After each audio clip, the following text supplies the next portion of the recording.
Hello everyone, আশা করি সবাই ভালো আছো। আজকে আমরা খুবই গুরুত্বপূর্ণ একটা টপিক নিয়ে আলোচনা করব, ফাংশন, একক ফাংশন আর সার্বিক ফাংশন। তো এই জিনিসটা আমরা প্র্যাকটিক্যালি বুঝি না, অনেকেই বুঝি না। সো আজকে আমরা প্র্যাকটিক্যালি বোঝানোর চেষ্টা করব। আর অ্যাট ফার্স্ট আমরা ফাংশন নিয়ে কথা বলি। ফাংশনটা আসলে আমরা সেট জানি, সেট আবিষ্কার করছে হচ্ছে জস ক্যান্টর, তাই তো? জস ক্যান্টরই অ্যাট ফার্স্ট ফাংশনটা সেটের মাধ্যমে বর্ণনা করছে। তো আমি দেখাই কিভাবে উনি বর্ণনা করছে। দেখো, দুইটা সেট এ বি সি, প্রথম সেটের এলিমেন্টগুলো হচ্ছে এ বি সি, দ্বিতীয় সেটের এলিমেন্ট হচ্ছে 1 2 3। তো এ এর সাথে 1 এর সম্পর্ক, বি এর সাথে 2 এর সম্পর্ক এবং সি এর সাথে 3 এর সম্পর্ক, এই যে সম্পর্কটা দেখাইলাম, দুইটা সেটের মধ্যে যে আমি রিলেশনটা দেখাইলাম, এই রিলেশনটা দেখানোর মাধ্যমেই জস ক্যান্টর ফাংশনটাকে সংজ্ঞায়িত করছে। সো উনি রিলেশনটাকে এইভাবে দেখাইছে, a1 b2 c3। এই যে এই জিনিসগুলোকে আমরা কিন্তু ক্রমজোর বলি। ক্রমজোর কথাটা, ক্রমজোর কেন বলি, এটা কিন্তু নামের মধ্যেই লুকায় আছে। দেখো, তারা কিন্তু জোর আকারে থাকতেছে, খেয়াল করো, জোড়ায় জোড়ায় থাকতেছে কিন্তু তারা। এবং তারা কিন্তু দেখো, প্রথম সেটের এলিমেন্টগুলা প্রথমে আসতেছে এবং দ্বিতীয় সেটের এলিমেন্টগুলো কিন্তু দ্বিতীয়তে আসতেছে। তার মানে কি, ক্রম কিন্তু তারা বজায় রাখতেছে, ক্রম বজায় রাখতেছে কিন্তু তারা, খেয়াল করো, তারা কিন্তু অবশ্যই ক্রমটা বজায় রাখতেছে। এই কারণে কিন্তু এটাকে আমরা ক্রমজোর বলি। তো এই ক্রমজোরের মাধ্যমে আসলে জস ক্যান্টর ফাংশনটাকে সংজ্ঞায়িত করছে। আর নরমালি আমরা ফাংশন বলতে আসলে কি বুঝি? নরমালি আমি ফাংশন বলতে একটা মেশিনকে বুঝি। সো মনে করো একটা ব্লেন্ডার মেশিন, মনে করো একটা ব্লেন্ডার মেশিন, একটু খেয়াল করো, ব্লেন্ডার মেশিন একটু আঁকার চেষ্টা করি।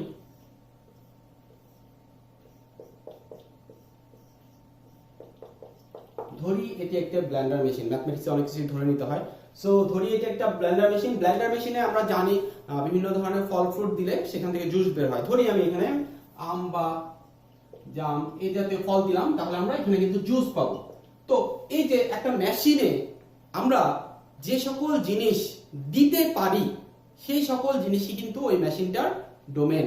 আর একটা মেশিনে ওই জিনিসগুলো দেওয়ার ফলে আমরা যা পাই সেটা কিন্তু ওই মেশিনের বা ফাংশনের রেঞ্জ। একটু খেয়াল করো, আমরা এখানে আম জাম এই জাতীয় ফল দিতে পারতেছি, তাহলে এই মেশিনটার বা এই ফাংশনটার কিন্তু ডোমেন হচ্ছে এই আম জাম। আবার এই যে এই আম জাম দেওয়ার ফলে আমরা কি পাচ্ছি? জুস, যেটা পাচ্ছি সেটা কিন্তু রেঞ্জ। সো একটু খেয়াল করো, একটা মেশিন বা একটা ফাংশনের ক্ষেত্রে আমরা ওই মেশিন বা ফাংশনে যে সকল ভ্যালু দিতে পারবো সেগুলোই কিন্তু ডোমেন। আর ওই ভ্যালুগুলো দেওয়ার ফলে আমরা যা পাবো, আলটিমেট রেজাল্টে যা পাবো, সেগুলোই হচ্ছে রেঞ্জ। সো একটু খেয়াল করো, আমরা ডোমেন রেঞ্জ নিয়ে আরো বিস্তারিত বলবো। তো এই যে সেটের মাধ্যমে যে ফাংশনের সংজ্ঞা দেওয়া হয়েছে, আসলে দুইটা সেটের মধ্যে সকল সম্পর্কই কি আসলে ফাংশন, এটা একটু আমরা দেখার চেষ্টা করি। মনে করো একটা সেট এ বি সি 1 2 3 4। ওকে, এ এর সাথে 1 এর সম্পর্ক, বি এর সাথে 2 এর সম্পর্ক, সি এর সাথে 3 এর সম্পর্ক। সো এটা বোঝার জন্য আমরা দুইটা প্রসেস অ্যাপ্লাই করি। একটা হচ্ছে সন্তান আর পিতা, আর একটা হচ্ছে আমরা আম আর আম গাছ দিয়ে বোঝানোর চেষ্টা করি। আমি দ্বিতীয়টাই প্রেফার করি, সো আমি এটা দিয়েই বোঝাচ্ছি। সো একটা হচ্ছে, এইটাকে আমরা ধরবো আমের সেট, এটা হচ্ছে আম গাছের সেট। সো একটু খেয়াল করো, আমরা এখানে কি দেখতে পাচ্ছি? এ আমটা আসছে 1 নাম্বার গাছ থেকে, বি আমটা আসছে 2 নাম্বার গাছ থেকে, সি আমটা আসছে 3 নাম্বার গাছ থেকে, আর 4 নাম্বার গাছটা ফাঁকা। তার মানে 4 নাম্বার গাছে কোনো আম ধরে নাই। এটা কিন্তু খুবই পসিবল, খুবই পসিবল। তোমরা বাক্য সংকোচন করছো কিন্তু, যে যেসব গাছে ফুল ধরে কিন্তু ফল ধরে না, তো এইরকম একটা আম গাছ যেখানে আম ধরে না। সো এই ধরনের সম্পর্ক ফাংশন হইতে পারে। দুইটার মধ্যে সম্পর্ক যদি ভ্যালিড হয়, ডেফিনেটলি এটা একটা ফাংশন। আবার খেয়াল করো, মনে করো এ বি, এ বি আমটা একই রকম, এটা আম আর এটা আম গাছের set. So A B um 1 number গাছ থেকে আসছে, দুইটা আম কিন্তু একটা গাছ থেকে আসতেই পারে, খুবই পসিবল, ঠিক আছে? দুইটা আম একটা গাছ থেকে আসতে পারে। আবার সি আমটা আসছে 2 নাম্বার গাছ থেকে, ডেফিনেটলি এটা কিন্তু একটা বৈধ একটা সম্পর্ক হয়ে যাচ্ছে। সো এটাকে কিন্তু আমরা অবশ্যই ফাংশন বলবো। তারপরে দেখো,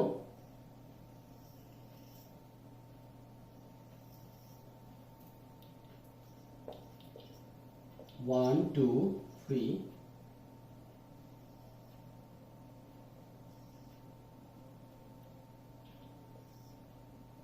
এটা ফাঁকা রইলো। এখানে দেখো আমাদের এ আমটা 1 নাম্বার গাছ থেকে আসছে, বি আমটা 2 নাম্বার গাছ থেকে আসছে, সি আমটা খেয়াল করতো, সি আমটা কোনো গাছ থেকে আসে নাই, সি আমটা কোনো গাছ থেকে আসে নাই। How can is this possible? আম হইতে গেলে তো তাকে গাছ থেকে আসতে হবে, আম তো আমরা বানাইতে পারবো না। সো ডেফিনেটলি এই যে সি আমটা যেহেতু কোনো গাছ থেকে আসে না, এটা কিন্তু কোনো বৈধ সম্পর্ক না, এটা কিন্তু ইনভ্যালিড একটা রিলেশন দেখাচ্ছে। সো ডেফিনেটলি এটা কিন্তু ফাংশন হবে না। আবার একটু খেয়াল করো, মনে করো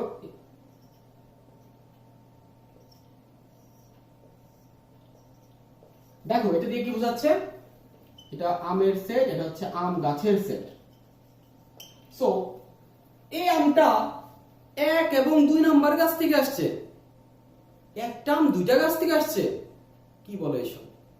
একটা আম তো সবসময় একটা গাছ থেকে আসবে, একটা আম 2টা গাছ থেকে তো আসা কোনোদিনও পসিবল না। তো এই ধরনের রিলেশন থাকলে সেটা কিন্তু ফাংশন হবে না। সো বি কেয়ারফুল, দেখো এই ধরনের রিলেশন কিন্তু কখনোই ভ্যালিড না। সো তোমাদের কিন্তু এই টাইপের অবজেক্টিভ চলে আসে যে নিচের কোনটি ফাংশন, নিচের কোনটি ফাংশন, সো এরকম সম্পর্কে দেওয়া থাকে। সো ডেফিনেটলি তোমরা কিন্তু এখন খুব সহজেই বের করতে পারবে, এইরকম প্রসেস অ্যাপ্লাই করে তোমরা কিন্তু খুব সহজেই বের করতে পারবে কোনটা ফাংশন আর কোনটা ফাংশন না। ওকে, আমরা এখন চলে যাই সার্বিক ফাংশন। ওকে, একটু খেয়াল করো, আমরা আবার সেট আঁকি, এ বি সি 1 2 3 4, বি আসছে 3 থেকে, সি আসছে 2 থেকে। ওকে, সো একই রকম ভাবে এটাকে আম বললাম, এটাকে আম গাছ বললাম। একটু খেয়াল করো, প্রথম সেটের উপাদানগুলোকে আমরা বলি হচ্ছে ডোমেন, প্রথম সেটের উপাদানগুলো যেগুলো আছে সেগুলোকে আমরা বলি ডোমেন, আর দ্বিতীয় সেটের যে সকল উপাদান আছে সেগুলোকে আমরা বলি কোডোমেন। এই জিনিসটা অনেকেই ভুল করো, দ্বিতীয় সেটের উপাদানকে অনেকে রেঞ্জ বলে ফেলো, রেঞ্জ কিন্তু না, দ্বিতীয় সেটের উপাদানগুলো হচ্ছে কোডোমেন। এবং দ্বিতীয় সেটের যে এখানে এই সেটের কোডোমেনের যে সকল উপাদান সম্পর্কযুক্ত ডোমেনের সাথে, যে সকল উপাদান সম্পর্কযুক্ত ডোমেনের সাথে সেইগুলোকে আমরা রেঞ্জ বলি। তাহলে এখানে রেঞ্জ কত হচ্ছে খেয়াল করো তো, রেঞ্জ কিন্তু হয়ে যাচ্ছে 1 2 3, খেয়াল করো 1 2 3 আমাদের সম্পর্কযুক্ত ডোমেনের উপাদানের সাথে, তাহলে আমাদের এই উপাদানগুলা কিন্তু রেঞ্জ হবে। সো আমি আবার বলি, এই পাশে যা আছে সবগুলা নিয়ে কিন্তু আমাদের কোডোমেনের সেট হয়, আর যেগুলো সম্পর্কযুক্ত ডোমেনের সাথে সেগুলো হচ্ছে রেঞ্জ। সো এই জিনিসটা অনেকেই ভুল করো, রেঞ্জ আর কোডোমেন প্যাচ লাগা করো। আচ্ছা, এরপরে আসি আমরা, আচ্ছা এটা থাক, সার্বিক ফাংশনে চলে আসি। সার্বিক ফাংশন, সার্বিক ফাংশন বা অনটু ফাংশন। ওকে, সার্বিক ফাংশনের ক্ষেত্রে কোডোমেন এবং রেঞ্জটা সমান হইতে হয়। কোডোমেন আর রেঞ্জ যদি সমান হয় সেক্ষেত্রে সেটাকে আমরা সার্বিক ফাংশন বলবো। যেমন দেখো এই ফাংশনের ক্ষেত্রে আমি যদি 4টা কেটে দেই, খেয়াল করো, তাহলে কিন্তু এখানে কোডোমেন কত দেখো তো, কোডোমেন, কোডোমেন কিন্তু আমাদের 1 2 3, আর রেঞ্জ খেয়াল করো, রেঞ্জ কিন্তু আমাদের একই রকম 1 2 3। সো এরকম যদি কোনো ক্ষেত্রে হয় যে কোডোমেন আর রেঞ্জটা সমান হয়ে গেছে, সেক্ষেত্রে সেটাকে কিন্তু আমরা অবশ্যই সার্বিক ফাংশন বলবো। এখানে যদি 4 থাকতো সেটা কিন্তু সার্বিক হইতো না, কারণ আমাদের কোডোমেন আর রেঞ্জ কিন্তু সমান হচ্ছে না। কোডোমেন আর রেঞ্জ যখন সমান হবে সেটাকে কিন্তু আমরা সার্বিক ফাংশন বলবো। সার্বিক ফাংশনের ক্ষেত্রে একটু একটা কথা বলি, তোমরা y f of x প্রমাণ করে সার্বিক ফাংশন প্রুভ করো, যেটা ভুল আসলে। সো এই প্রসেসে করাটা ঠিক না, কারণ আমাদের এই প্রসেসে করলে অনেক ফাংশন যেটা সার্বিক না সেটাও সার্বিক প্রুফ হয়ে যায়। সো তোমরা যেটা করবা, দেখবা কোডোমেন আর রেঞ্জটা সমান আছে কিনা, কোডোমেন আর রেঞ্জ যদি সমান থাকে সেক্ষেত্রে সেটাকে সরাসরি তোমরা সার্বিক ফাংশন বলে দিতে পারবা। সো এরপরে আমরা চলে আসি এক এক ফাংশন। এক এক ফাংশন কি জিনিস একটু খেয়াল করো।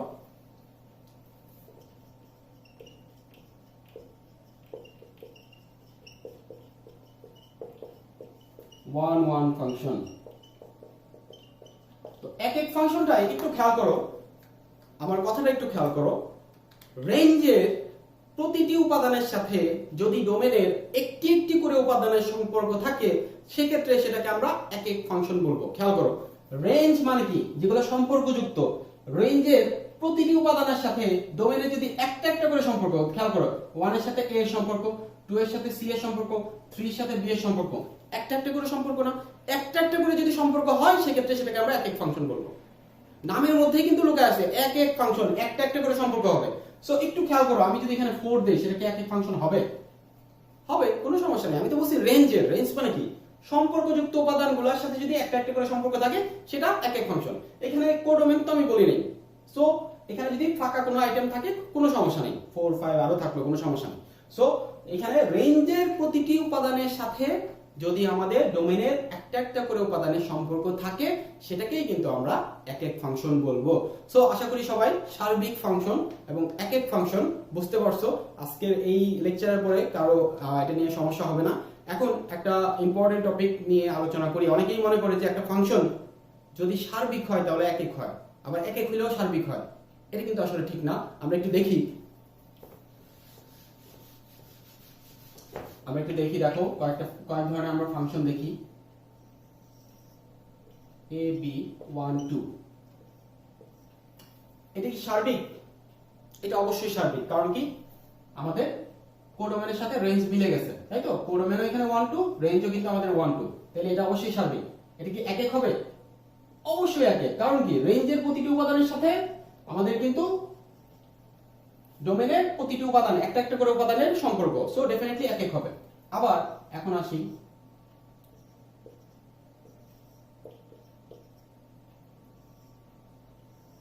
ওকে, এটা ডেফিনেটলি আমাদের সার্বিক হবে না। কেন? কারণ কি আমাদের রেঞ্জ আর কোডোমেন কিন্তু সমান না। এখানে রেঞ্জটা হচ্ছে 1 2 আর কোডোমেনটা কিন্তু 1 2 3, তাহলে এটা কিন্তু সার্বিক নয়। আবার এক এক হবে কিন্তু, কারণ রেঞ্জের প্রতিটি উপাদানের সাথে আমাদের কিন্তু ডোমেনের একটা একটা করে উপাদানের সম্পর্ক, সো ডেফিনেটলি এটা কিন্তু এক এক ফাংশন হবে। আবার আসি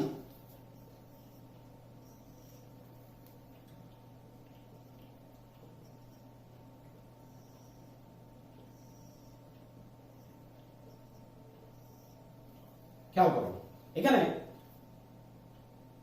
এই দুইটা এলিমেন্টের সাথে এটা সম্পর্ক, তাহলে মানে 1 আর 2 নাম্বার আম আসছে 3 নাম্বারের কাছ থেকে, ওকে, আর এখানে 3 নাম্বার আমটা আসছে 4 নাম্বারের কাছ থেকে। সো খেয়াল করো, এটা কিন্তু একটা ভ্যালিড সম্পর্ক। এখন এটা কি এক এক হবে? এক এক কিন্তু হবে না, কারণ কি এই যে রেঞ্জের একটা উপাদানের সাথে এখানে কিন্তু দুইটা উপাদানের সম্পর্ক, তাহলে এটা কিন্তু এক এক না, এক এক ফাংশন কিন্তু এটা হবে না। আর এটার ক্ষেত্রে চিন্তা করো, এটা কি সার্বিক হবে? অবশ্যই সার্বিক হবে, কারণ কি আমাদের কোডোমেন আর রেঞ্জ কিন্তু সেম। কোডোমেন হচ্ছে আমাদের 3 4, রেঞ্জও কিন্তু 3 4, ডেফিনেটলি এটা কিন্তু অবশ্যই সার্বিক হবে। আবার আরেকটা ফাংশন লিখি, একটু খেয়াল করো।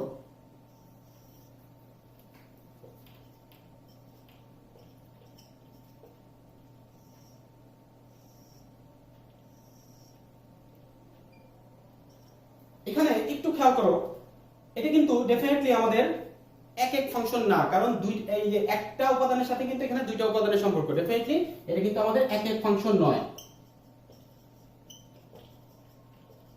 সো এখানে আরেকটা জিনিস দেখো, এটা কিন্তু ডেফিনেটলি সার্বিক হবে না, কারণ আমাদের কোডোমেন আর রেঞ্জ কিন্তু সমান না, ডেফিনেটলি এটা সার্বিক হবে না। তাহলে আমরা দেখো তো কয়টা কেস পাইলাম। এখানে প্রথমটাই পাইলাম এক এক সার্বিক, আবার এখানে পাইলাম এক এক সার্বিক না, আবার এখানে পাইলাম এক এক নয় কিন্তু আবার সার্বিক, আবার এখানে লাস্টে পাইলাম এক একও না সার্বিকও না। তো 4 ধরনের কেস পেলাম, কিন্তু তার মানে কি এক এক হইলেই যে সার্বিক হইতে হবে তা কিন্তু না, বা সার্বিক হইলেই যে এক এক হইতে হবে তা কিন্তু না, বা দুটেই এক এক এবং সার্বিক দুটেই হইতে পারে, আবার কোনোটাই নাও হইতে পারে। সো এই কেসগুলো অনেকে প্যাচ লাগাও, সো 4টা একসাথে এই জন্য দেখাই দিলাম।